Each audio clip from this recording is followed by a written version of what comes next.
also have Lori and Leah from the VBA here as well. And then we have Laura Moore from MMA's PATH team. And we are excited that you all have chosen to take a few, or I'll say not a few, 2 hours out of your Thursday afternoon to be with us and talk about something that is of utmost importance to all of us, and that's well-being. And I think those of us that do this every day, we recognize that well-being is more than just a benefit offering or a point solution, but it's really about bringing resources and information to your employees and making it so that you are truly creating workplaces where all of your employees can thrive. So that is what we are going to focus on today. To start us off, we are going to ask that everyone is going to introduce themselves and answer one of two icebreaker questions. So I'm going to share my screen and show the icebreaker questions so that you can start thinking about them. Here we go. We will start with if you can pick one of the questions. There's an A and a B. The first one is if you had an extra free hour today, what would you do with it? And then, secondly, what is an act of self-care that you did recently or that you want to do? So, those are the two things. So, again, just tell us your name and what your employer that you're with, and then you can answer one of those questions. And I think what will make it easiest if I just go through as people are showing on my screen, and I'll just have you bring yourself off of mute. And if you want to show us your face, then we would love to see you as well. And then we can go to the next person. Let's see. I'm seeing Jenny first. Jenny, would you like to introduce yourself?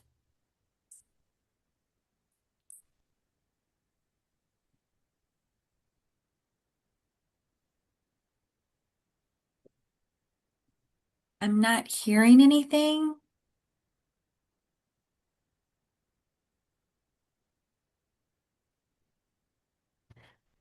All right, Jenny, I'll come back to you. Katrina, would you like to go next? Sure.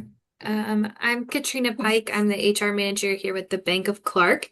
And recently I've recommitted to going to the gym. So at least 4 days a week, I'm going to the gym and I'm actually taking classes. So I feel like that adds an extra layer of accountability there. So that's what I'm doing for self-care.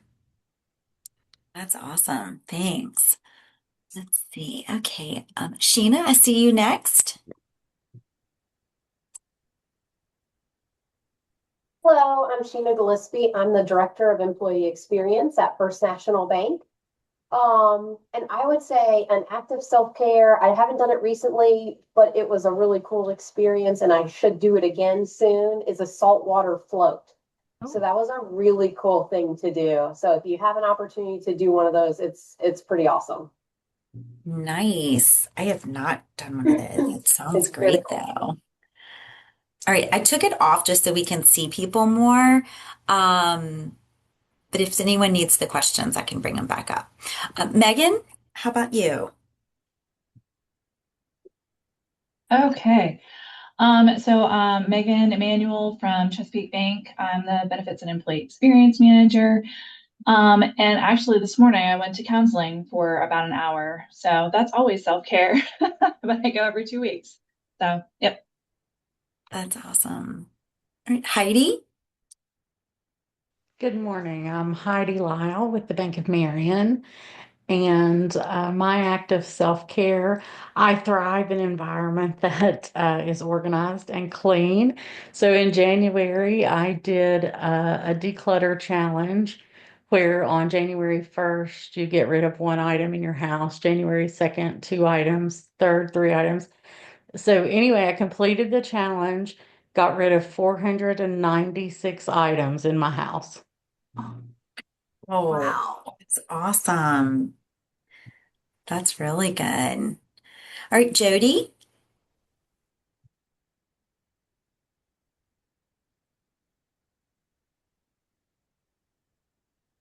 I'm Jody Kendrick with Farmers Bank. For self-care, I've been going back to the gym, and with an extra hour, I'd be able to attend a class that I like there. Great. Right. Dana? Dana ran with Bank of Botetourt, and if I had an extra hour, I would be out in the snow that is still hanging around here, out playing in the snow with my dog. That's what I would be doing. It sounds like it'll be around a while. Missy? Missy Cook? Missy Cook. I am the customer service training manager with the Bank of Marion. And if I had an extra hour, I think I would read. Right. Right. Danielle?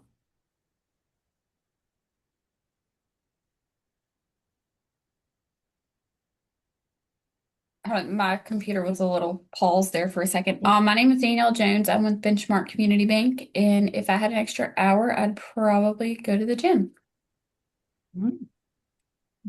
Amanda?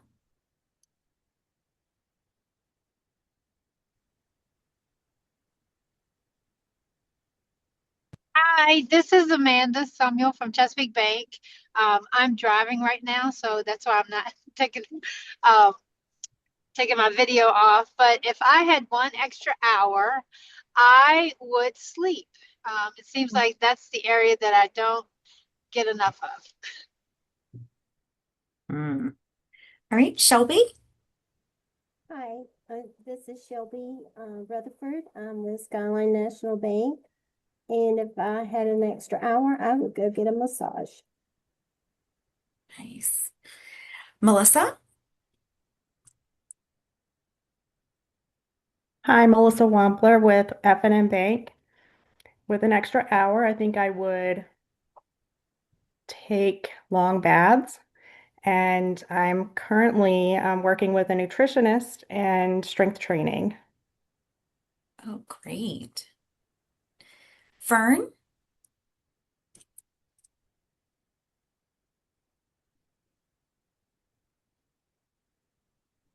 Can you hear me? Yes.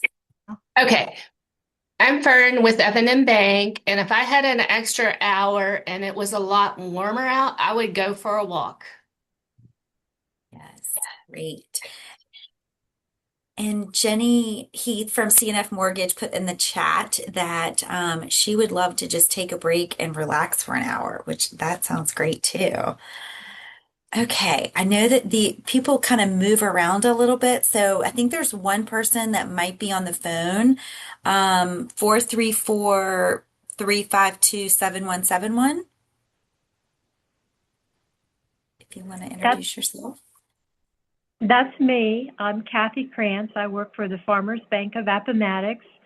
And if I had an extra hour and also for self-care, I would take a walk. Nice. Wonderful. Okay, are there any other HR administrators that we missed? Don't be shy, please speak up.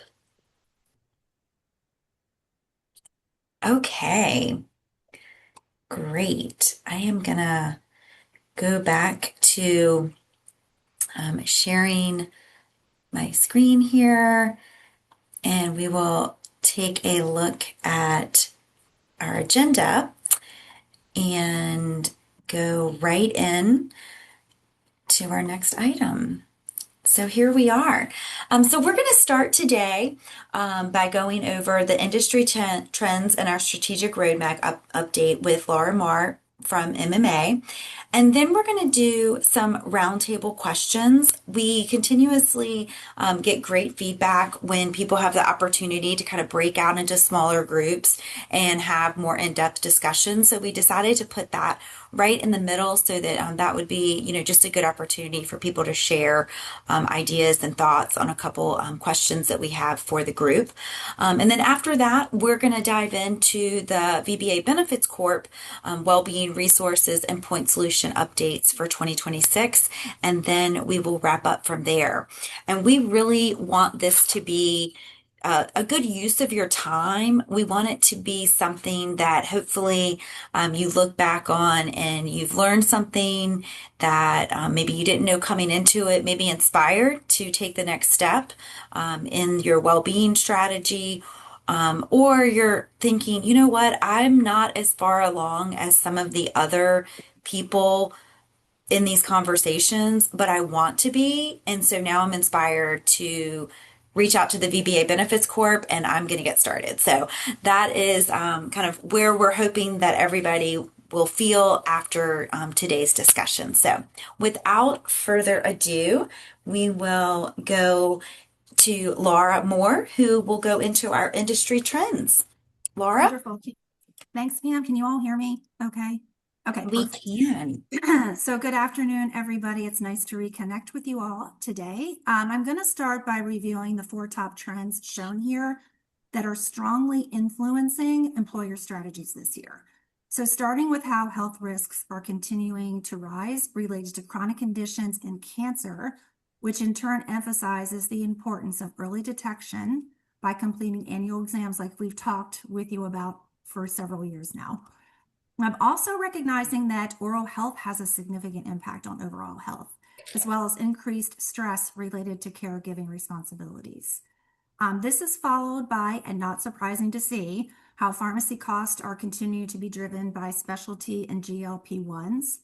Also, new regulations are reshaping how employers manage funding and compliance, and ending with workforce expectations related to technology, especially around AI, which is continuing to move faster than pretty much most organizations can keep up with.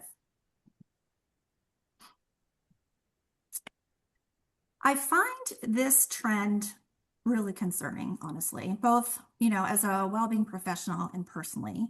We're entering into a new era of health challenges that has real implications for HR teams. National data is showing an increase of cancer in working adults and how early onset of the various types of cancers are rising among Gen X and millennials. Since 2018, cancer diagnoses in people aged 20 to 29 have nearly doubled. So for HR, this means plans need to keep pace with these current trends. For example, aligning coverage with current screening guidelines. And as you heard Nancy Novak and I repeat each year, the importance of actively promoting preventive screenings, in addition to offering care navigation that can help employees detect cancer earlier, improve outcomes, and better manage long-term plan costs. We also know women's health is critical and not often addressed. So maternal and GYN conditions, for example, account for only 5% of global health burdens for women. Nearly half come from conditions that affect women at higher rates, like depression and migraines, metabolic syndrome or metabolic disorders, and early onset cancers. And I'd be remiss if I didn't mention menopause and how more than half of women missed work due to symptoms. And this surprised me that nearly 1 in 6 have considered leaving their jobs because of it. I will say over the past couple of years, menopause and fertility benefits have enhanced. However, women's needs extend far beyond those areas and presents an opportunity to take a more holistic approach when supporting mental health across each of these conditions. I did want to remind you that you have access to Maven, who offers comprehensive women's health support, including menopause. So consider focusing on these services this year when it comes to building awareness around VBA's very strong suite of available services. You've heard me highlight caregiving as a leading trend over the past few years, which continues to be a top priority this year, and quite frankly, I think will remain a top trend for years to come. Elder care is becoming a major factor in employees' lives and in workforce stability. So today, about 14% of employees provide regular care for an older adult, and 3 in 4 say they would consider changing jobs for better caregiving support. That's important. As the population aged 65 and older grows, more employees will be trying to balance work with ongoing care needs at home. When adequate support isn't available, this becomes a real retention risk. In fact, interesting enough, elder care has now overtaken childcare as the most common caregiving responsibility among working adults. So this is a good time to look closely at caregiving services and those that support core services like elder care tools, backup care, care navigation, and even grief counseling. We are also seeing a growth in chronic conditions that sadly begin in childhood and adolescence. Over the past 3 decades, the share of adults living with a chronic condition that started before the age of 18 has increased significantly. And today, in about 1 to 3 adults are experiencing this. Each year, roughly over 100,000 children receive a new diagnosis, and youth type 2 diabetes has risen over 60%. Children with obesity incur medical costs that, on average, are 88% higher than those without obesity. So, in turn, parents are becoming more interested in GLP-1s for these younger folks, including for their children under 12. So, for HR, that raises important questions around how future GLP-1 use in younger children are accounted for in your plan designs. So we're going to talk about oral care, and each of us know this has always been connected to overall health, right? But has pretty much flown under the radar, if you will, as a top area of focus when it came to national well-being trends. And I was glad to see that the importance of keeping up with oral care is finally being recognized as a top health priority. It's not just about teeth, though. It has a real impact on overall medical costs. So for example, 2 annual dental cleanings are associated with about $2,700 decreased medical costs for employees or members with diabetes, $11,000 lower cost for members with various artery diseases, and also linked to lower hospital admits and medical spending across these conditions. Also important to call out is that poor oral care during pregnancy is linked to higher risk of preemies and lower birth rates, yet approximately only 1 in 3 pregnant women go over a year without a dental visit. This underscores the importance of providing education related to how dental care supports health outcomes. And then finally, from a national trend perspective, specific to the financial industry. So within financial services, we're seeing 3 big connected trends in employee well-being. First, mental health always has been, right? It's not going to go away. Financial stress is a major driver of anxiety and burnout, especially in banking. Employers are moving beyond traditional EAPs to offer digital mental health tools, designated mental health days, and pulse surveys to better understand employee needs. Second, financial wellness. With inflation and debt affecting most households, financial programs are now expected, not a nice to have. So leading organizations are going beyond retirement plans to offer financial literacy and counseling, emergency saving options, and debt support, which I know VBA does a great job of offering. Third, personalization. You've heard us say a one-size-fits-all approach no longer works for a diverse multi-general workforce. More employers are turning to personalized well-being platforms and lifestyle spending accounts, for example, so employees can choose the support that matters most to them. And next, before I move on to the strategy planning roadmaps, does anybody have any comments or questions on the trends? Any surprises?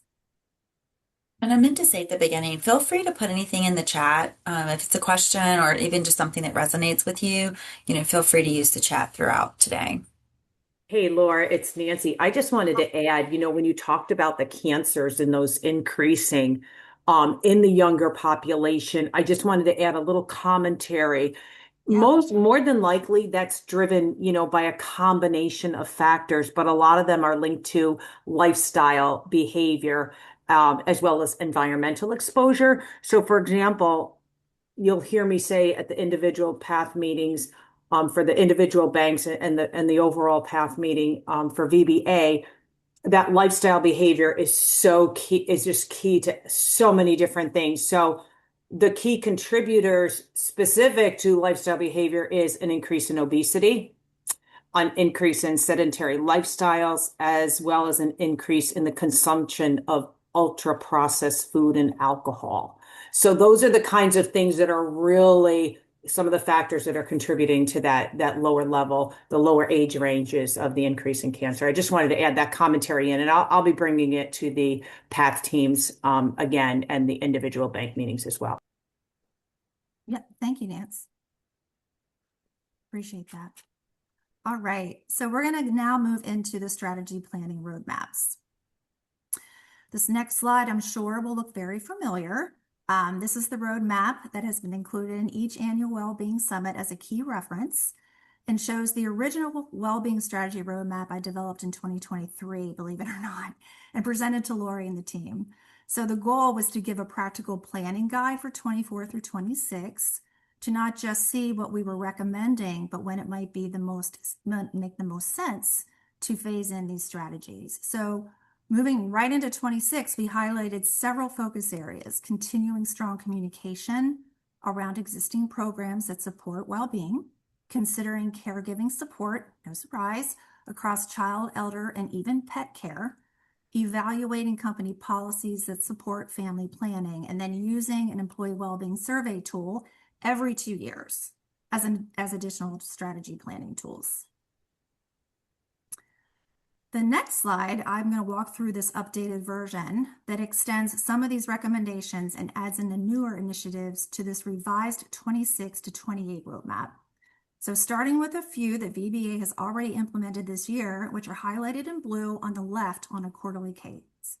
Q1 kicks off New Year, New You, starting with today's annual Wellbeing Summit, followed by the upcoming virtual health fair, a weight loss challenge, a focus on NOOMS enhancements, and the relaunch of the virtual ergonomic self-assessment tool.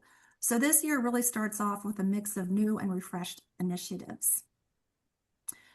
To the right, I've added a column of ongoing 2026 initiative considerations, many of which are low-hanging fruit with little to no cost, with just a couple of larger investments. I'd like to start by calling out the second bullet under mental health around caregiving, which VBA is actively revisiting. I'm excited about that. I don't know if Pam or Lori, you wanted to add anything in there, but this is becoming a huge area of focus this year for them. We are in conversations with a vendor that we've spoken to and kind of looked at what their services would be. And we're trying to determine if that would be a good fit and resource for our members. So more to come on that. I'm excited about that one, obviously, because it fits very nicely with the trends we were talking about. And then in terms of more low-hanging fruit, starting at the top, feedback loops, this has become something that's become very popular. I talked about it last year when it came to pulse surveys. You may remember that. It's just around where employees can send out, and I've got a copy of them or an example that I could share with you, where you just maybe would send it out to your employees. It could be twice a year, it could be once a year, it could be a quarterly cadence, where it just includes a few questions around mental health. And then what employers have done, and this really appeals to the younger age bands, is form a focus group to talk through how they answered the questions. Now, not everyone's going to be open to that, but I can guarantee you the younger age bands would be. And this is just a great way to help remove the stigma as an organization.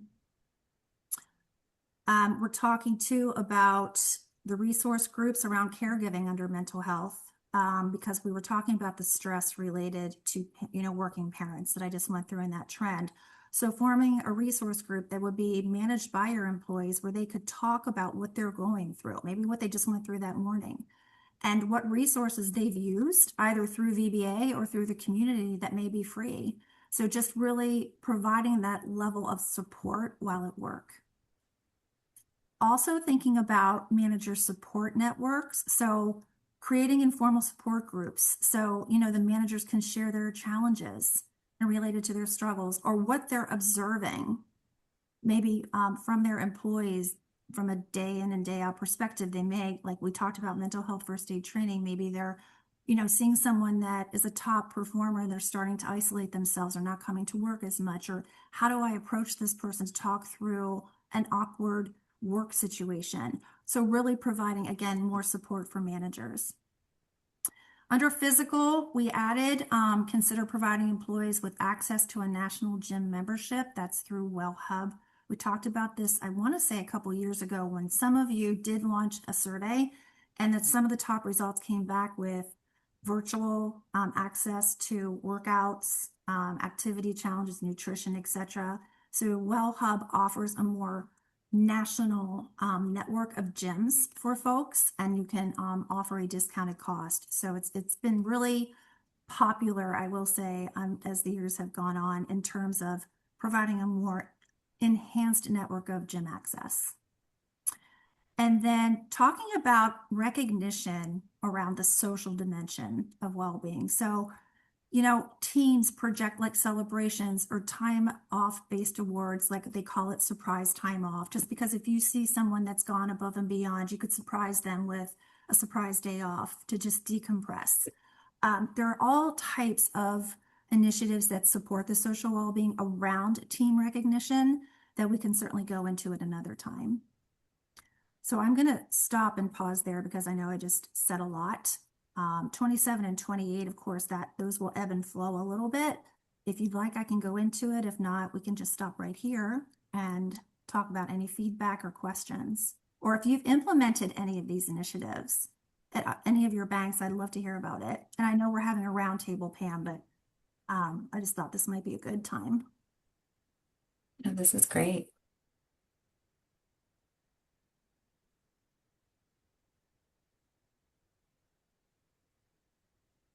Okay, I will take silence.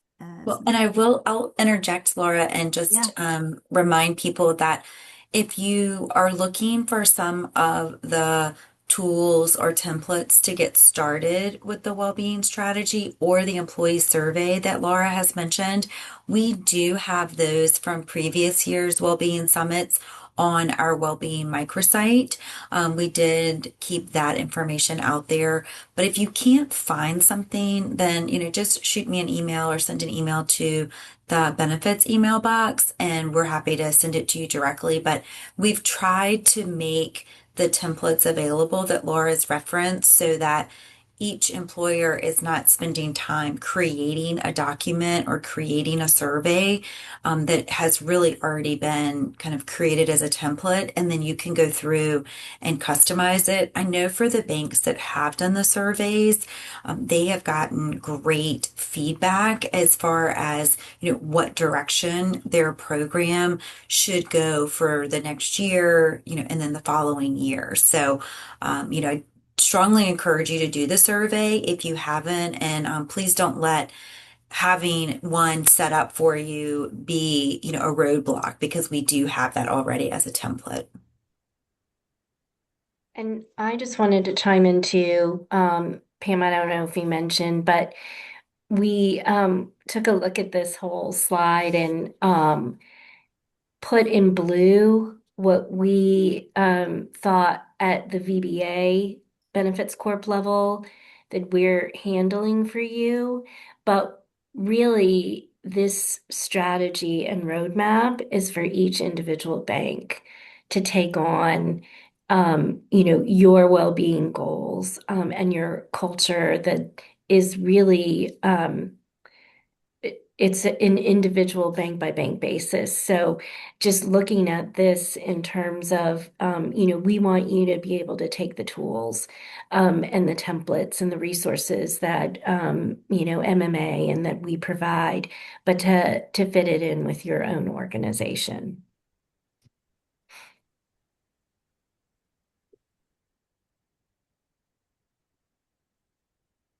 Thanks, Lori. Laura, or do you want to touch on 2027 and 28, or do you want to go to the next slide?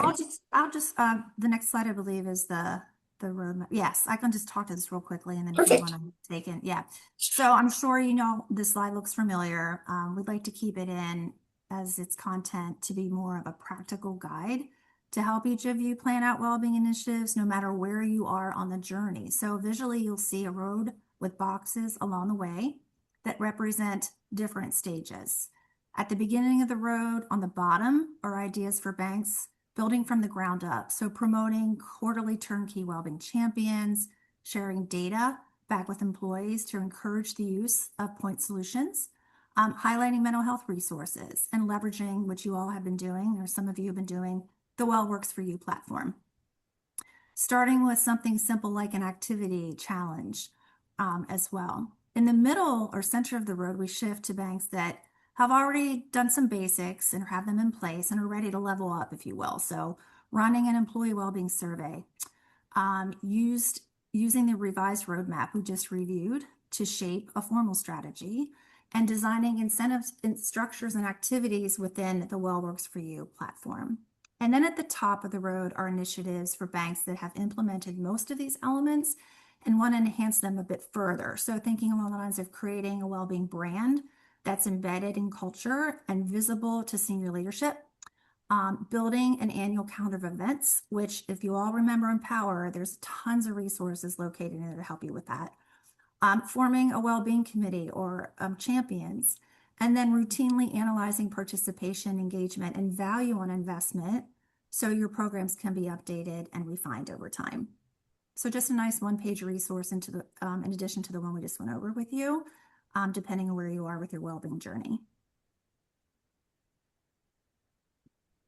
And I will say, if you're going to focus on one slide, this is kind of a great slide to see where you are in this multi-year strategy. And it's okay to still be in the red, but we just want you to be on the road.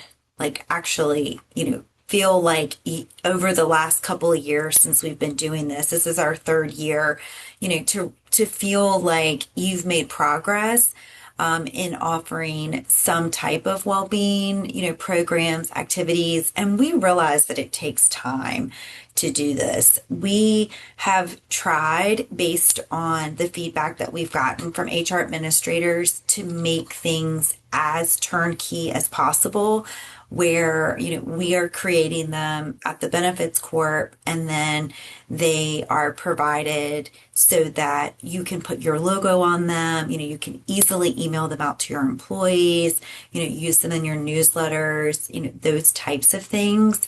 But I will just say that this slide right here, if you're going to print one out and keep it by your desk, this would be a great one. And then you can just kind of check things off, as you do them. And you may not ever plan to do some of them. They are really just, stops along the road, but it's really just kind of a guideline. If you don't know where to start, these are some ideas of how to get you going and get your momentum, going so that you can feel like a year from now that you have created, some things that were valuable to your employees in the space of well-being, which we know you guys are doing amazing things and we love to hear about them. So that will be my next thing is, when you find that you have been able to successfully offer, a program or host an event or, something like that, please send us an email, send us a picture. If you're doing, something at one of your branches or a virtual event, like we would love to see what you all are doing. If you do an employee survey and, have, 5 bullet point takeaways that you're going to work on, we'd love to hear about that. And then also if there's something that comes out of your survey that you're not quite sure how you're going to develop a program to address that, reach out, because we do have consultants. We have Laura, we have Nancy at MMA that, they have a lot of information and resources outside of what we have at the Benefits Corp too. So, please don't feel like you're stuck somewhere on this roadmap. Just, please reach out and, we can talk through it and figure out if there's a resource that we already have that we can send you. And then if not, it may be an opportunity for us to create something that would benefit, multiple employers within our organization. So, okay, Laura, anything else you want to I don't add? think so. I think I'm good. Yeah. Thank you, though. Okay, well, thank you so much. You're always a wealth of information. And Nancy Novak is our clinical consultant. And I'm so glad that you could join us today as well, Nancy. So thanks for being here. Of course. So the next component is our roundtable discussion, and we've set this up so that we're going to do breakout rooms. We used the list of registrants as of yesterday morning to pre-populate people in breakout rooms, and I know there's been a couple of shifts. We've gotten a couple emails where someone wasn't able to join, and then I think we have 1 or 2 new people that we didn't have in our original breakout rooms. So we just ask for a little bit of patience while we're putting people in rooms. So if you're not in one right away, just send a message in the chat, and we can definitely get that figured out. But what we want to do is we're going to set aside 20 minutes for these smaller breakout rooms where we're going to go through these 4 questions that you're seeing here. And we ask that you have one person in your group be the scribe. So if that person can take some notes, kind of like what's discussed, something that you'd want to come back and share with the group, that would be great. So then after the 20 minutes, then we're going to bring everybody back together and we'll do kind of just a sharing of information that was talked about in the different breakout rooms. So that's what it is. I'll just go through the questions first, and then we can go through our breakout rooms. The first one is, what are the top well-being issues employees raise in surveys, exit interviews, or manager feedback? Second, in your opinion, do managers have the tools they need to support employee well-being effectively? 3, how do we evaluate the success of our wellness programs beyond participation rates? And last, what would help you accomplish more during the year specific to well-being initiatives? And we just ask that, you feel free to share, your thoughts on these questions, and then we can come back to the group and share in the larger arena. So John, if you want to put us in our breakout rooms, then we can take 20 minutes to go through the questions. And I will stop sharing. All right, everybody, hang on to your seats. Here we go. Welcome back, everybody. Hopefully we have everybody from all the breakout rooms. Well, that was great. My room, I know we had some great discussion. So this is the time where even if you weren't in a breakout room, you Hey, can Pam, I think still. we're missing one group. I think Oh, okay. Lori's dragging her feet a little bit. So, Oh my gosh, Lori, come on. and, Okay, no, that's perfect. Thanks for letting me know.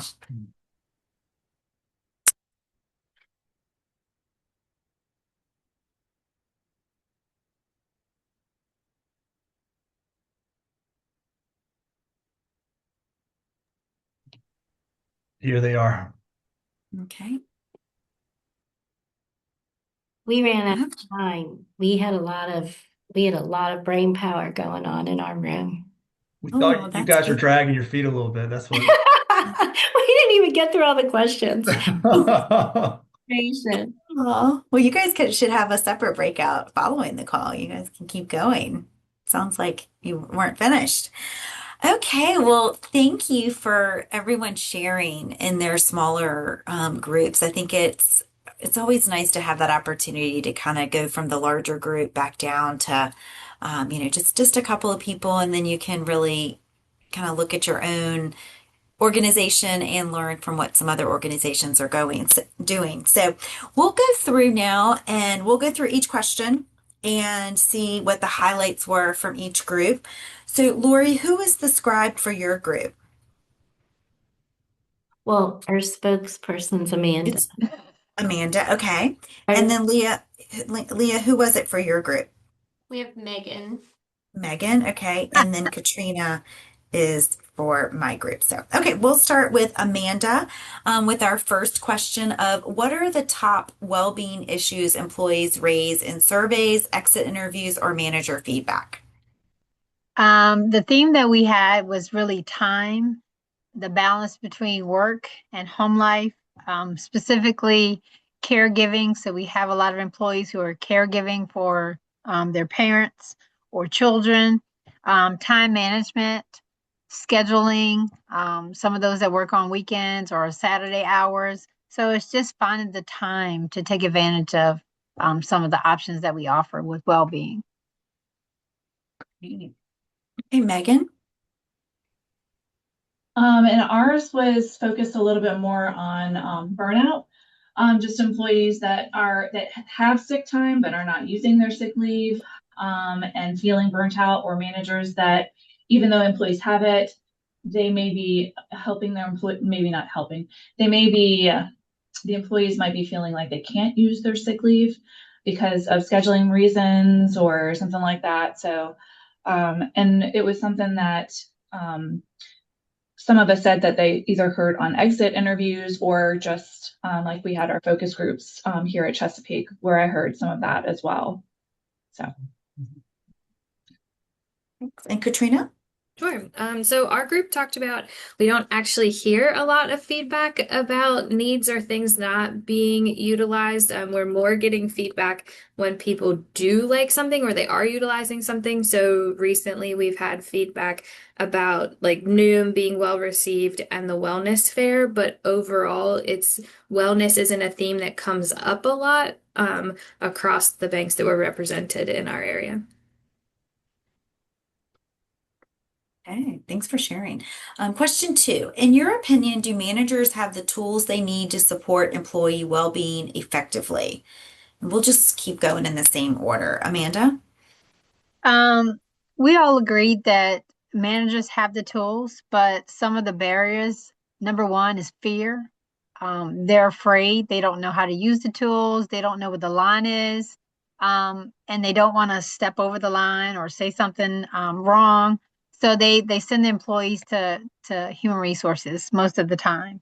Some of it is also time constraints. As a manager trying to juggle their workload, they don't have the time to sit down to really talk through issues or concerns with the employee.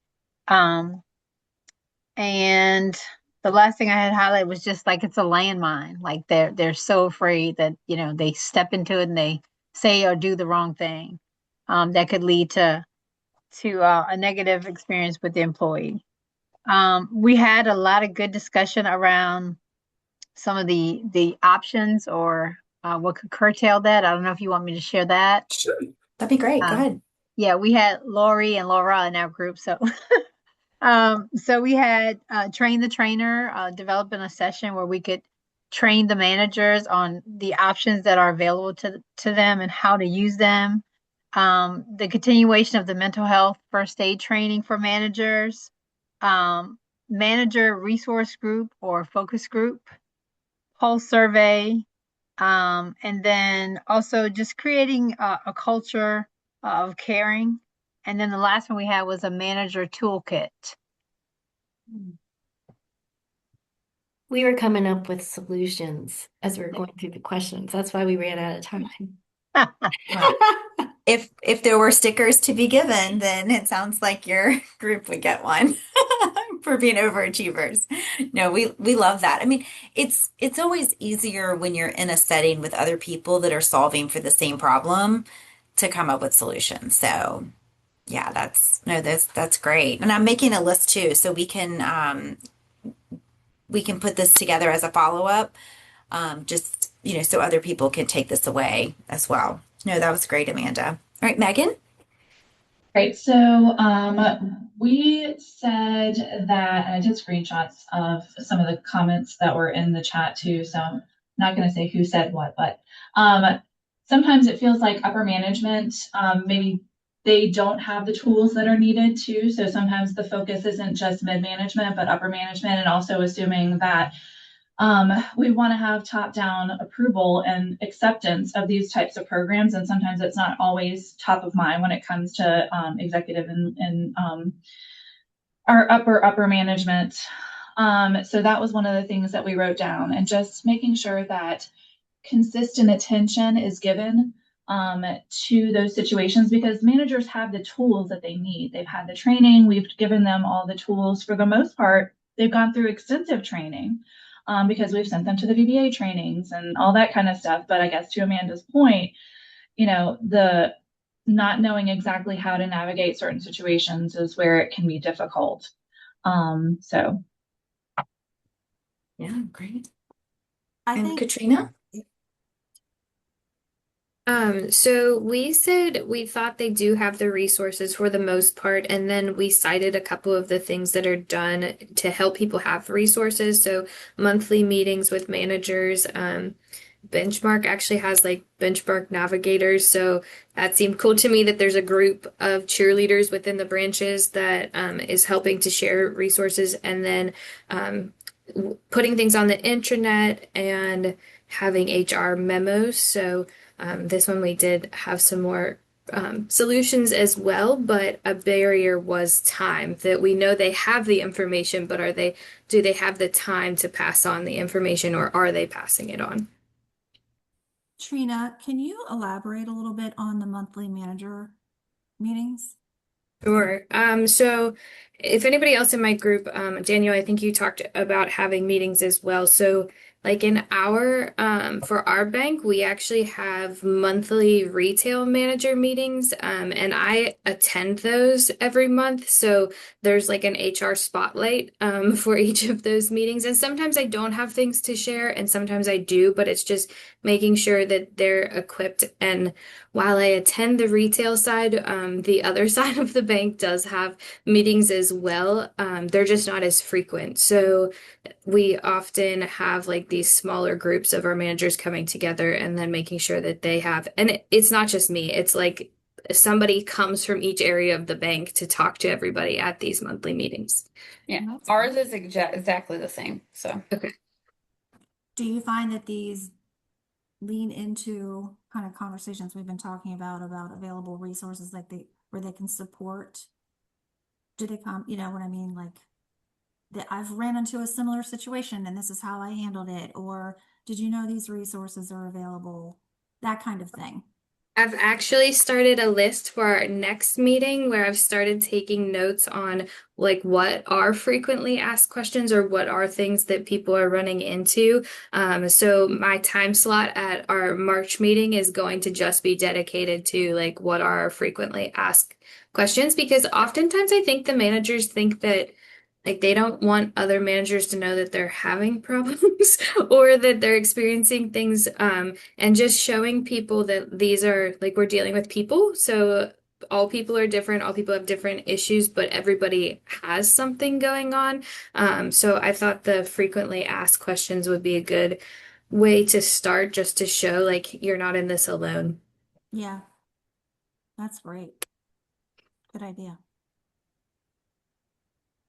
Okay, the third question, how do we evaluate the success of our wellness programs beyond participation rates? Amanda? That's one that we didn't really get to. We skipped down to number 4. Oh, okay. Well, that's okay. All right. Well, what about you, Megan? We said this one is a little bit harder because we do like at Chesapeake, we do an annual survey of our employees for engagement. We haven't done anything specific to well-being and well-being strategy. But the other thing that I wrote down, we were kind of talking through that, is we weren't really like solving problems. We were just listing some of the answers to the questions. But we have the same people that are participating in our wellness programs, and we're trying to figure out ways that we can engage more people. I said that one of the things that we're trying to look at is, just getting information out there, and what you guys are putting together for us for the quarterly notifications is really helpful, so we can get that out there. But it's really hard to say exactly how we're evaluating it, because I think it's more difficult to, it's a little, I don't know, it seems intangible in some ways. We didn't say that in the meeting. It's just something that it's hard sometimes to figure out whether or not it's successful. Other than our rates going down, I think I did write that down. If our rates go down, then we would know that it was successful. But that was actually probably number 4. But anyway, But go up at a lower rate. Lower rates. Yes. We hardly ever get decreases. Yeah. You're under trend. It's okay. Yeah. Megan has high expectations now. She's going to have everyone in those programs, right? Okay, Katrina? So we also talked about rates a little bit, just are people utilizing the, are they going to appointments? Are they using their dental insurance? Things like that. So participation, but like in a kind of from a different lens, and also impact when we do our rate renewals and everything. We just recently sent out a survey asking if people would want to participate in a wellness focused employee resource group. So we had just like feedback we're getting, surveys, and then impact on rate renewals. Great. And that's good information for us to take back as well and try to help with. So the fourth question, what would help you accomplish more during the year specific to well-being initiatives? Right, group one. Some of the solutions that we discussed, like the manager toolkits, I think would be helpful, and train the trainer, like having that session, even though they may have some of the tools kind of scattered, to put it all together and have that, an hour-long session just going through each one of those things together with the managers, where they could ask questions and wouldn't feel that stigma like, oh, I should know this, or I should know where this is found. Also, we talked about having a wellness ambassador. So Laura suggested, having a cheerleader to promote some of these initiatives, especially those that already participate. So as Megan said, you get the same people participating. How do you get more? Take some of those people that currently participate and have them be your ambassadors in the branches or in the back offices, and encourage people to, walk, do the challenge, whatever the challenge may be, or let's all, I'm going to join Zoom like noon. Let's see who else I can get on there. Have some kind of a way just to entice people and to, let them be your champion. So use the people who are already using it to champion others and encourage them to participate. Because they're passionate about it, right? So their excitement might just, spill over. Or just, spill over, be captivating. Yeah. Great. Thanks, Amanda. Megan? Okay, so I forgot to mention one of the things that one of the banks mentioned during hours, where there are certain things that they're doing for their wellness programs where they're receiving a certain amount of money, and they put that into wellness prizes and incentives for people to participate. One of the questions too that came out of that we felt like would be helpful, because we're using like Learn Your Benefits, and that's a really good resource to put everything like all together. I talked about the fact that I use Community in Paylocity for posting information out there for our employees. But a question came up of would there be an option to have that information like in bswift for when employees are going in there to sign up for benefits as well. I don't know if that answers the actual question though. We were kind of just trying to come up with some different solutions that just would be helpful. And one of the things that I said that is super helpful is just knowing that I have other people that are in a similar role in a bank that I can reach out to. So it is nice just having you guys there and available to us as well. So. Great. So Megan, with the bswift question, I will say I'm not sure how much information they are looking to have in bswift, but bswift is able to do a wellness incentive, which is a dollar amount that can be uploaded into the system. So each year at annual open enrollment, when an employee goes into bswift to select their benefits, they would see that they have received X amount as a wellness credit that would be applied toward their medical election. So that is an option if the person was looking for information as far as wellness information going into bswift. There is a library in bswift that an employer could customize and put additional information in there. But definitely, whomever that is, if you would like some more information about bswift capabilities, then definitely reach out to me and we can talk about that in more detail. I want to make sure I'm getting you the right information. If it's something that bswift can already do, then it's definitely, it would be great for everyone to know if they aren't aware of the capabilities as they already are. So thank you for mentioning that. Mm-hmm. Okay, Katrina. Yeah. So we mostly talked about on this question that we think that the resources that the VBA already provides are super helpful. And we like that it's easy to customize things and it's already kind of canned for us, and the quarterly updates and things like that. One of the things that we did talk about from a group, which we weren't sure if the VBA could really solve this so much as a group discussion, is just and other people have kind of mentioned it, is how do we get the people that aren't enthusiastic about it? If we have the same 5, 10 people that are doing all of these initiatives, that's great, and it's obviously benefiting those people. But what do we do about the other 90% that's not participating?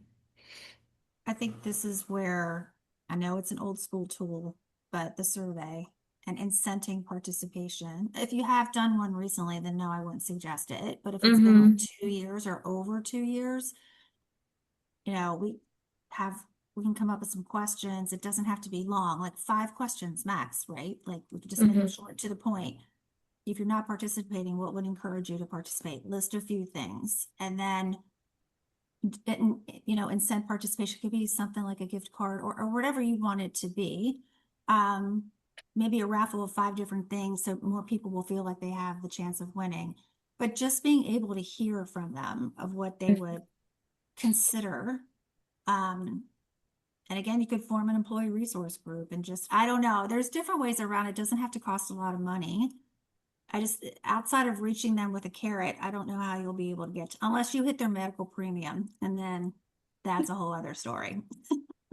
That's a whole other thing. I mean, but people do pay attention to their medical premiums, and that's going to another extreme. But just thinking along the lines of keeping it simple for now. Right. Yeah, I think for our takeaway from our group, Amanda's group, is that we'll brainstorm with Laura on incentive strategies and understanding the different stratifications between people on the medical plan, people not on the medical plan, knowing the parameters and what we can do, and maybe just come out with some recommendations for everyone, because it sounds like that's a consistent theme amongst our own breakout room, but it sounds like the other ones as well. So I had that as a follow-up. Does anybody have anything else they want to add or a question that they want to put in the chat about anything that we've just had conversation about? Please feel free. I'll share one more thing just because this is something that we've heard in our team, but it's not just us, it's other banks too. So Amanda, we're not alone in this.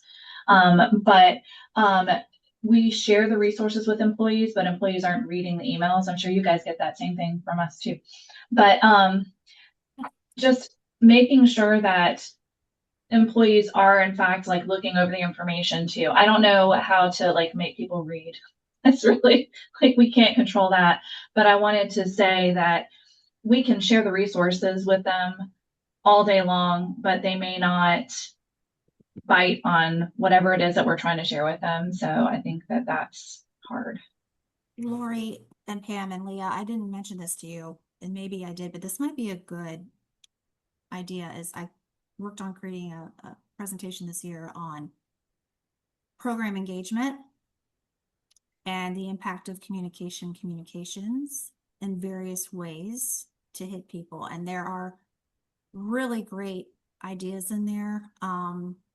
I won't go into them now, but if anyone would be interested in that, I mean, I'm happy to go over those slides with you at any time, but it might help in terms of different creative ideas outside of the email box, outside of the norm, that people are looking for, etc. So I'm happy to do that. And Laura, maybe we can put that in a follow-up Yeah. to this group, since that is a common theme that seems each smaller group has mentioned as well. So that's a great resource. If you wouldn't mind, you can send that to me, and then we can of course. dig in deeper and then send that out as a follow-up. Okay, sounds good. Well, thank you everyone for the great discussion. I feel like sometimes when you say roundtable questions in a virtual environment, you're just afraid that it's going to be crickets and that no one's going to say anything. So I will say that you all surpassed our expectations as far as good dialogue. And I have a whole sheet of notes here when each person was, just expressing, what they had discussed in their group. And so the VBA team will be able to go back and kind of identify some things that would be an opportunity for us to help you all, as an additional resource. Laura had mentioned her resource as well. So again, just thank you for being open and engaging. That was definitely what we wanted to get out of it. And hopefully you got some good ideas as well. So I will now continue to share my screen, and we'll go back to the presentation. And I will mention that we're going to post the presentation on the Wellbeing microsite, as well as I will include it in the follow-up information for you to have. I know sometimes it's nice to have it afterwards. So, okay, well, so now we're going to move into the VBA Benefits Corp component of the presentation today, and we will start with the Wellbeing microsite. I did hear it referenced earlier, which is great because we have tried to be very diligent in putting relevant information on this microsite that you as HR administrators can go to and pull information about a point solution, or, if you're, questioning, oh, what's the quarterly campaign for the toolkit? Where do I go? All of the point solutions have their most up-to-date flyers on here. And we did update this, and I have to give Leah a shout out because she's really the one doing all of the heavy lifting for the microsite and the reason that it looks so good and is user-friendly. So thank you, Leah. So this is just a screenshot of what it looks like for this year. If there's something that you can't find out there, then definitely reach out to us. And I know in my breakout session, we talked about the Live Well, Work Well week, which is our virtual health fair that is being offered next week. We are super excited about this. This is a resource that our MMA consultants brought to us that they had another client offer to their employees, and it got good reviews. And so we explored it during 2025. I personally spoke to 2 employers that offered it, and it got really good reviews from their employees that took a survey at the end of it. So we decided that this would be kind of an additional resource that we would roll out in early 2026. And the focus is a little different than what we normally focus on. I feel like a lot of times we are focused on our benefits, specifically medical, dental, EAP, making sure that people know where to go to get information and that type of thing. And we really thought that we wanted to put a different spin on this, where the focus would really be on well-being from looking at the holistic person, and looking to see how we could get people to thrive in their business life and their personal life. Because as we all know, when you have a lot of things on your to-do list at home, it kind of encroaches into your work time, and then that creates its own type of stress and that type of thing. So our idea was to pick webinars that would be of interest to people while they are trying to, juggle multiple roles in their lives. So you can see here the various seminars that we're offering. There's one at noon every day that was 30 minutes, except for the last day, which is the live cooking demonstration. And then there are 15-minute webinars that will be at 3 o'clock in the afternoon. We realize that not everyone is going to be able to jump onto a webinar throughout their workday, especially people on the front line. So these webinars will all be recorded and available, even if you don't register for them. After the webinar has closed, the actual live webinar is closed, then they will upload a recording of the webinar. So then your employees can just go on and click on the recording then. There have been a couple of questions about who has access to this, and it is open to all of your employees, regardless of if they are enrolled in any of the benefits that you offer. It is a resource that's offered to all of your employees. There was also a question about whether or not you would be able to know how many of your employees participated. And I can let you know that we are going to get a list of people by email that did register for the various webinars. So if you want to contact me and ask, Pam, how many of our employees, registered for a webinar, then I can run a query based on their email addresses, assuming that they use their work email, because that's what I'm going to have to base it on.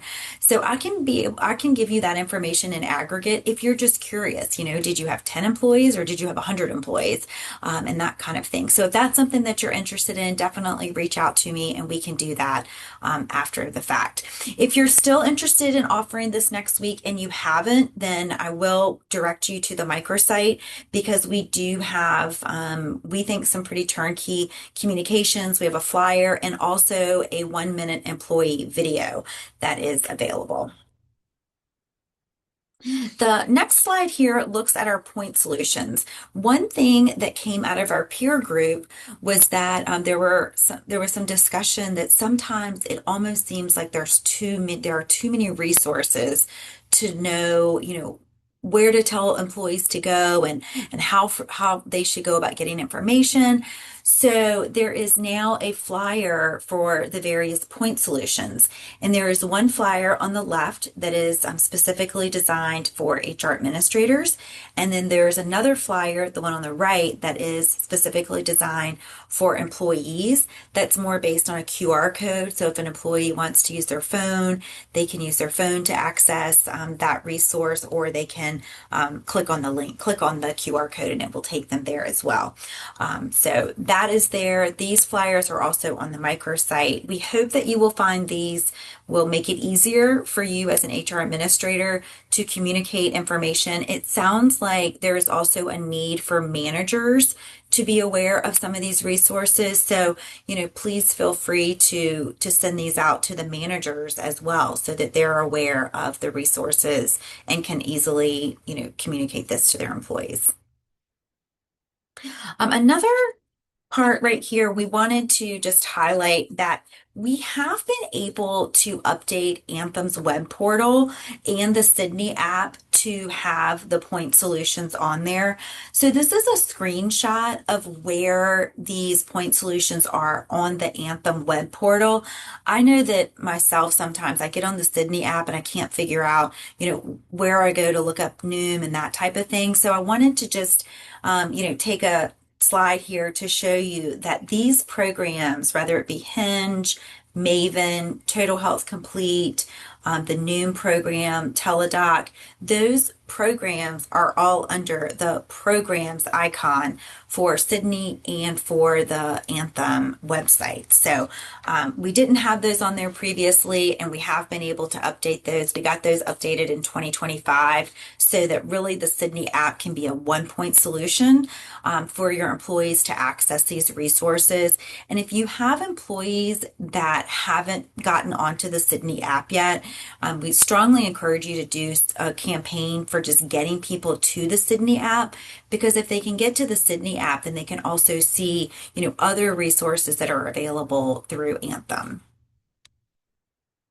Okay, we're going to take the next few slides to walk through the utilization of some of our point solutions. I know in our breakout group, there was, some conversation about some of the various point solutions that some employees had great success with. And I wanted to just take a few minutes on our call today to go through that. So Noom, for 2025, there were 1,276 active participants that participated in Noom. And active does not mean that they just downloaded it. It actually means that they had a certain number of engagements in the Noom app. And that is about 20% of our population. That is something that we would like to increase for 2026. So you will see when we get to the quarterly campaigns, we are highlighting Noom for first quarter, new year, new you. A lot of people have momentum at the beginning of the year to eat better, maybe lose some holiday weight, that type of thing. Also looking at Noom, you can see there were a total of 3,147 pounds lost among those 1,200 participants. So that is great. And then 29% of the participants have lost more than 5% of their body weight. So that is something that, will definitely have a trickle down effect into other health conditions that they may be suffering from.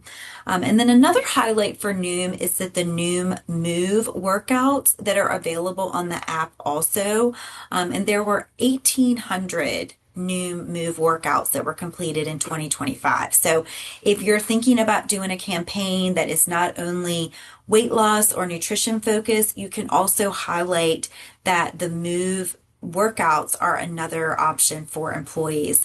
And these can be strength workouts or aerobic workouts that people can do simply through the app.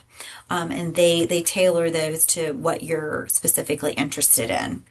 And then new for 2026 is that dependents age 18 plus are now eligible for this benefit. Originally, it was offered to employees and spouses that were on the medical plan. That has been also now will include the dependents age 18 plus. Again, this benefit is only available to people that are enrolled in the medical plan. And if you're interested in highlighting Noom in another, component of your wellness strategy, then I encourage you to go to the microsite. There is a couple different resources there for employee communications. And there's also a great overview video that walks you through the app and how easy it is to use it. The next one is Hello Heart. So Hello Heart is our point solution based on blood pressure and helping those people who meet certain criteria. We had 1,253 members participate with this program in 2025. We did have most of the participants took an average of 3 blood pressure recordings per month. And then 73% of participants reported that they were in a better blood pressure category than before starting Hello Heart. So we do see that people, are faring better when they are part of this program. The Hello Heart program has AI built into it. You'll get notifications, reminders. You haven't checked your blood pressure in 3 days. Please log on and, do your blood pressure reading and that type of thing. So, if you have some employees that are suffering from blood pressure, we just encourage you to let them know about the resource. This point solution does do direct marketing. You've probably seen them in your home mailing. So the good thing about Hello Heart is that they are doing direct communication with members. So, they are getting that at their home. Hinge Health has been around for several years. It continues to be a great program that we continue to receive positive feedback on. In 2025, there were 297 members that were engaged in this program with total treatment sessions of just over 9,400. And then 50% of the members reported reduction in their pain. So that's a huge plus for this program. The program is virtual, so it really goes hand in hand with making physical therapy convenient for your employees or their covered family members to do in their home, at work, or wherever they happen to be, so they don't have to schedule an appointment, leave the office, and that type of thing. You can see, looking at the 4 quadrants here, that back pain continues to be our top area that people are getting treatment for, followed by the pelvic floor pillar that they offer services for, and then neck, and followed by knee. And there's actually, we have a lot more data on this provider, but it's becoming more and more prevalent that back and neck are becoming simultaneous. People are suffering from both. So back and neck, and I'm sure that all of us that are sitting at computers or looking at phones in our hands can attest that sometimes we have some of those pain points as well. So definitely keep encouraging Hinge Health to those members that could benefit from it. We are fortunate that this program does do direct marketing to employees as well, through home mailers and email campaigns. So if you haven't whitelisted the Hinge Health vendor, then let me know and I can get you that information. But they do a great job of reaching out to members directly. The next one is Maven, and I feel like this is a perfect slide to follow up with what Laura had talked about earlier with the industry trends focused on a need for women's health. We had 50 new program enrollments in 2025 for Maven, and that's 85 total as of 1/1/2026 because some of those were new coming in. There was 4,680 total touch points, and you can see with this program, it is primarily a virtual touchpoint program. So once you enroll in Maven and you pick the pillar that you want to enroll in, whether it be menopause, parenting, pediatrics, fertility and family building, or maternity, once you choose your pillar, you can schedule a consultation with a care team member. And then from there, you will receive email communications and text communications about that pillar to keep you up to date on information that's available. And then if you'd like to schedule a follow-up consultation with your care team member, you can do that as well.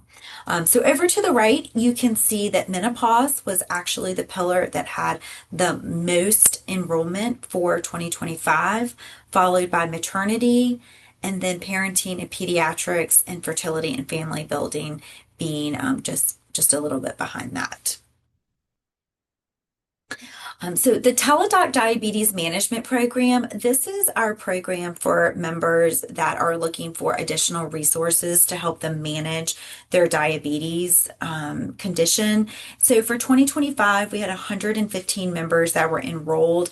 This is about 19% of our recruitable or eligible members. So the way that this marketing works is that Teladoc receives a claims file from Anthem with people that have a diagnosis of diabetes, and then Teladoc does direct marketing to those members, and then it's up to the member to actually, either call in or go online to register for the program. If someone wants to take advantage of the Teladoc program and they have not been contacted by Teladoc directly, they can always reach out to Teladoc, and then they'll go through a screening to see if they meet the criteria, and then they can get enrolled in the program if they do.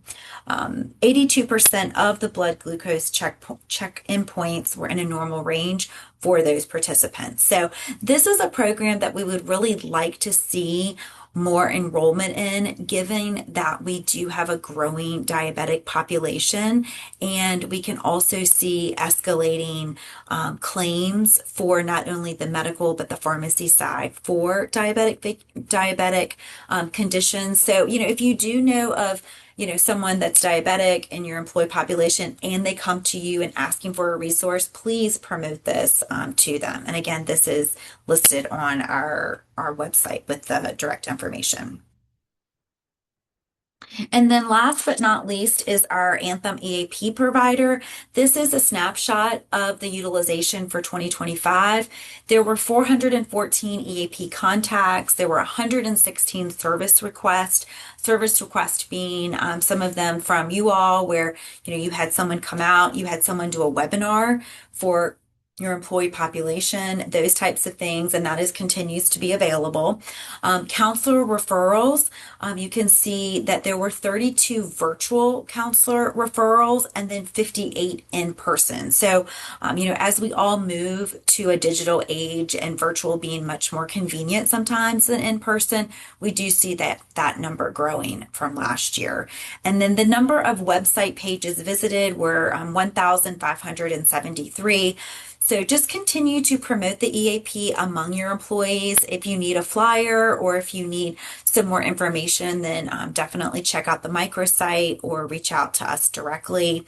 The one thing that I will highlight, and it goes along well with the Train the Trainer sessions that were mentioned earlier, is that the number one way that people utilizing the EAP are finding the EAP is from HR or from their supervisor. And that's based on a survey of people that utilized the EAP in 2025. So you really do hold a critical role in people that need the EAP as a resource and getting that information to them. So thank you for doing that. Okay, so now we're going to move on to the quarterly campaigns that are created for 2026, and I am going to hand it over to Leah to walk us through those. Thanks, Pam. Well, we're very excited to share with you our quarterly campaigns for 2026. And they're designed to bring clarity and focus to our turnkey administrator resources. So we're really trying to appeal to that fourth question in our breakout sessions earlier. And these campaigns are designed for you to pick and choose the initiatives you want to do on a timeline that suits you so you can make the most out of your well-being program. And we post these quarterly toolkits to the well-being site just prior to the beginning of each quarter. So keep an eye on our site as we approach the end of the quarter for the upcoming quarter's resources. So for quarter one, as Pam mentioned earlier, the theme is New Year, New You. And on the right of your screen is a picture of the Administrator Toolkit. And this quarter, we're featuring Noom, today's Virtual Wellbeing Summit, and the Virtual Employee Health Fair that's next week. So you can click on the icons in the flyer here, and that will give you access to the materials. And if you haven't shared the Noom or the Live Well, Work Well videos with your employees yet, we do encourage you to do that to promote participation and excitement about the programs. Next slide. All right, so the theme for quarter two will be Mental Health Matters, and we have some really exciting initiatives lined up for this spring. So in April, we're hosting a WellWorks challenge to highlight the connection between physical activity and mental health. On May 7th, we're hosting an all-day virtual mental health first aid training for bank managers, which is available at no cost, but the space is limited to 30 participants and registration is required. And then on May 28th, we're hosting a virtual 1-hour mental health panel where employees have the opportunity to anonymously submit questions beforehand, and then a panel of experts will address the questions and highlight available mental health resources. And then, of course, we'll provide materials for encouraging employees to take a digital detox for better mental health. Okay, and then the theme for quarter three will be Love Your Heart, where we will focus on regular exercise and blood pressure, and we'll promote Noom as a tool for nutrition and Hello Heart as a resource for heart health. And then we will partner with WellWorks to host a hydration mini challenge, as well as a challenge called Abs for August, which personally I'm very excited about. And then to close out the summer, we'll promote World Heart Day on September 29th.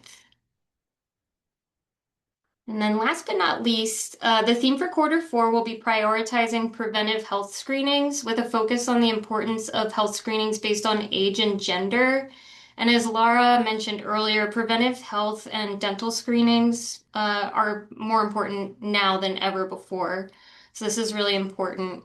And we will host one last WellWorks challenge in October, and we'll promote the Know Your Number health assessment within the WellWorks for You portal. All right, and now I'm going to pass it over to John, who's going to discuss how these quarterly themes reinforce financial wellness. Thank you, Leah. You think about financial wellness, we do believe that's an important pillar when you think about someone's overall financial well-being. So one of our goals, as Leah just went through all of our health and welfare kind of quarterly themes, we thought, why not we try to tie similar concepts, to financial wellness and to our retirement programs. Okay, so if you kind of look there in that middle column there, how we're going to be designing our 401k education this year is going to be similar to how we just talked about on the health and welfare side. So you can see New Year, New You is our first quarter campaign from the health and welfare side. On the retirement side, it's going to be New Year, New Financial You. So some of the things we might try to focus on that retirement theme would be, developing the year, setting goals.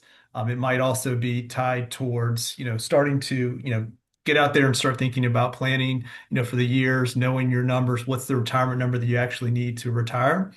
On the financial peace of mind in the second quarter, that might more focus on budgeting. We might also prepare people for Social Security retirement. It's interesting. That's probably our most popular topic that we receive when we host meetings. People are always thinking about retirement, so they get excited and they like to know more about Social Security, Medicare, because it is a pretty complex topic, but that's probably our most popular topic. So we might try to address that throughout the year, maybe even in 2 quarters. The third quarter, love your future.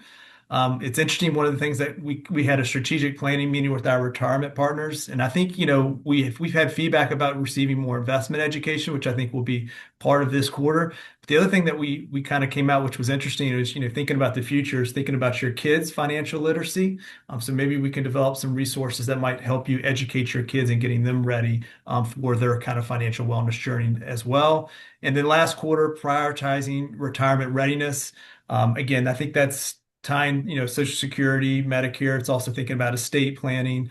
So those are the type of topics, and you can kind of see how they're correlating to the health and welfare side. So hopefully your participants will kind of see a theme going along with our retirement programs as they see on the health and welfare side. One other kind of resource that we're hoping to launch in 2026 that kind of will correlate with these themes is a new participant website. So your 401(k) participants will be able to go to one kind of dedicated source to get a lot of different content. Basically, it's somewhere where you can lead them if they start asking questions. So we're excited to share more information on that new resource coming in the future. And then kind of just to finish off this slide, when you think about just aligning your financial and well-being goals, we do think that will encourage more engagement with the program and also help achieve better long-term decisions and long-term goals and achievements for your participants. With that, I'm going to turn it back over to Pam. Thanks, John. Thank you. Yeah, we just had the idea to kind of coordinate the themes. So we're excited to offer that going into 2026. And next, we're excited to talk about stall talks, which is another idea that came out of one of the peer groups where someone had mentioned about having an employee communication that you could put in the bathroom because it was the place that everybody went, and it would be like a great thing just to have as a resource in there, put pertinent information on there. So Leah has created this great stall talk for first quarter right here, and we plan to do this for each quarter in 2026 to coincide with the quarterly campaign. So we printed these off at the VBA and put them up in the bathrooms this week. And we've had lots of great positive commentary from people. So that's awesome. This is actually already on the Wellbeing microsite, and you can print them either in 8.5 by 11 or on like 11 by 17 as well. We wanted to give you some options if you wanted to make it bigger. We ended up printing it on the 11 by 17 on cardstock, and it really came out looking really nice.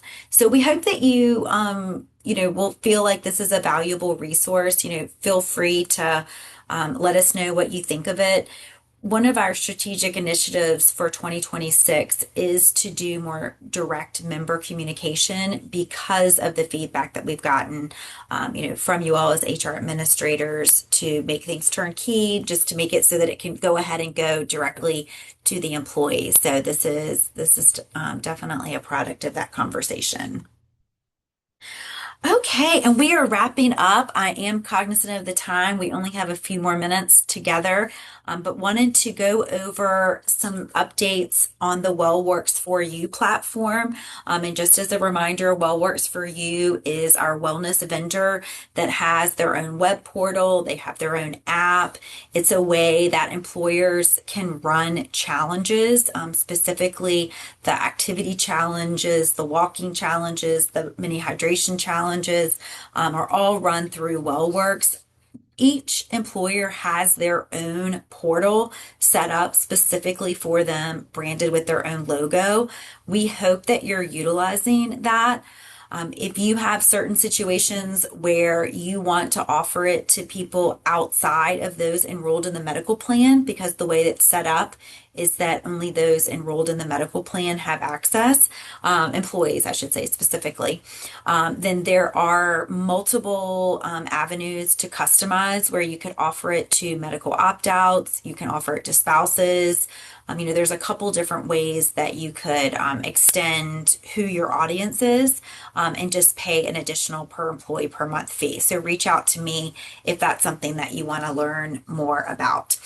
So just to let you see some statistics on what happened in 2025, the Grand Adventure Challenge had 14 employers that participated, and altogether there were 389 employees, and there were a total of 63 million steps. So that was our first challenge out of the gate with WellWorks, and we were really excited to see how many people got out and participated. I know there was a lot of camaraderie in our office.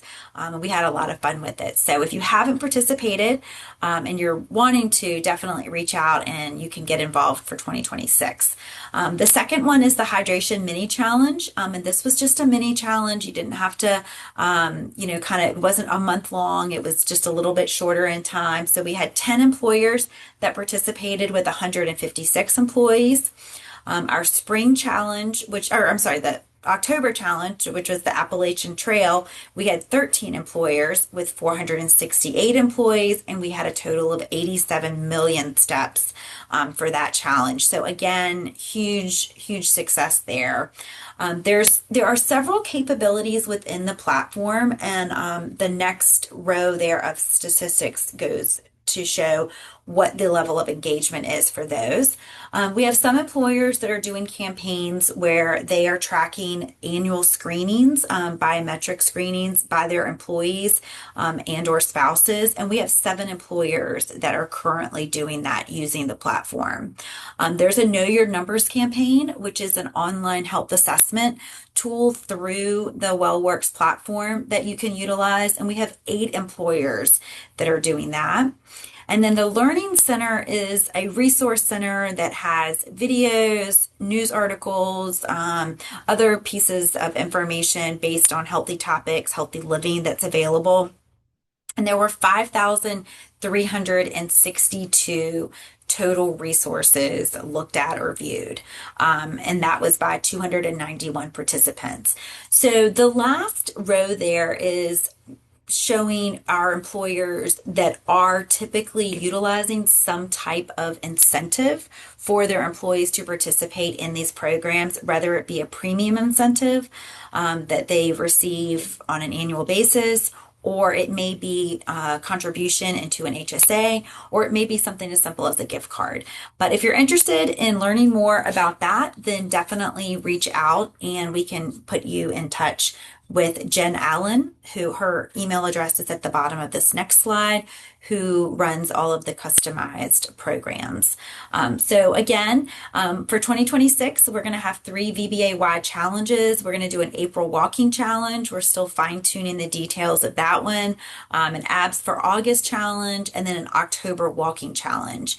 And if you're trying to plan accordingly for your year in advance, we have talked about trying to stick to April and October as our big months for these movement challenges. And we hope that will help you kind of plan in advance so that you can incorporate that into your well-being strategy. Here in the middle of the slide, I wanted to reference that the WellWorks platform has had an update. So if you haven't been out there in a while, then definitely click on that and go out and take a look. Okay, you have made it. We are at the very end. This is the last slide. And I just have to say, we are just so excited that everyone has been participating and so engaged throughout, the last 2 hours. Anything virtual for 2 hours is sometimes challenging, but you're here, you have made it. And this is our last slide that we are going to finish up with. I will put out there, does anyone have any questions or suggestions?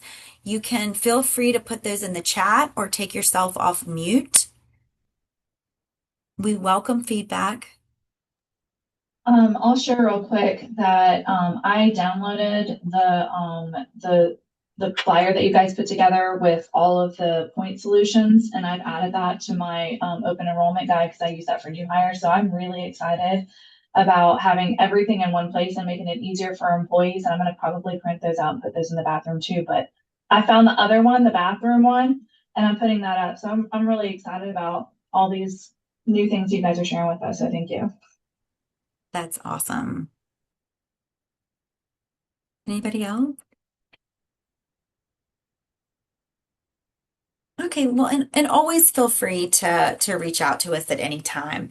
So looking at this last slide, just as a reminder, tomorrow is the Go Red Day. I'm already wearing mine today. The Benefits Corp, we decided to do it today so that we are, well, we actually did it earlier in the week too, which is what this picture's from. We've been wearing red a lot this week, but the whole VBA is wearing red today, and we'll be taking a picture. But if your organization does it tomorrow, then please take a picture, email it to the benefits box, email it to myself or anyone on the Benefits Corp team, and we'd love to get that posted on our social media. Again, a plug for the Live Well, Work Well week next week. Please promote that. This is our first time doing it, and we hope you'll find it valuable. Save the date for the mental health first aid training. More information to come, but Thursday, May the 7th. Be on the lookout for registration information. And then the mental health panel, which is Thursday, May 28th at noon. So that is all that we have. We hope that you feel empowered to go and make a plan for 2026. Look at your well-being strategy, see what you want to accomplish in 2026, and then definitely reach out if there's anything that we can do to help you. Thank you.